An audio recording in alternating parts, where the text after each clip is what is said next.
புவனேஸ்வரி ரகுவுக்கு என்ன ப்ரெசன்ட் கொண்டு வந்தாங்கன்னு தெரியுமா? ரகு அவரோட பிறந்தநாளை கொண்டாடிட்டு இருக்காரு. எல்லாரும் சந்தோஷமாக இருக்காங்க. புவனேஸ்வரி கரெக்டாக உள்ளே நுழையிறாங்க. ரகுவை பார்த்து ரொம்ப சந்தோஷமாக இருக்க போல், இதுதான் நீ கொண்டாடுற கடைசி பிறந்தநாள் நினைக்கிறேன் அப்படின்னு சொல்கிறாங்க. ரகு அமைதியாக இருக்காரு. எல்லாருக்கும் செம்மையாக கோவம் வருது. ஜானகி திட்டுறாங்க. சீ வாயை மூடிடி, எங்கே வந்து என்ன பேசிகிட்டு இருக்க? நல்ல நாள் அதுவும் அப்படி அபசகுணமாக பேசிகிட்டு இருக்கே. உன்னை இங்கே வந்து வாழ்த்துன்னு நாங்கள் யாரும் கூப்பிடலையே, அப்புறம் எதுக்காக இங்கே வந்த? என்ன நீ பேசுகிறதெல்லாம் நான் வேடிக்கை பார்த்துட்டு இருப்பேன் நினச்சிட்டு இருக்கியா அப்படின்னு டென்ஷனாக கத்துறாங்க. ஓ நீ கூட இவ்வளோ பேசுவியா அப்படின்னு கேட்குறாங்க புவனேஸ்வரி.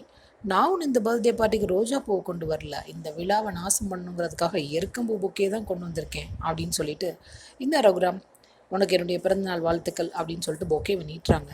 பத்மாவுக்கு கோவம் வருது. பார்வதி கூட ஏதோ ஷாக்கிங்காக பார்த்துட்டு இருக்காங்க. சிவாவுக்கு பயங்கர கோவம் வந்து பொக்கேவை தட்டி விடுறாரு. அடுத்து நடக்க போகுது என்ன, பொறுத்திருந்து பார்ப்போம்.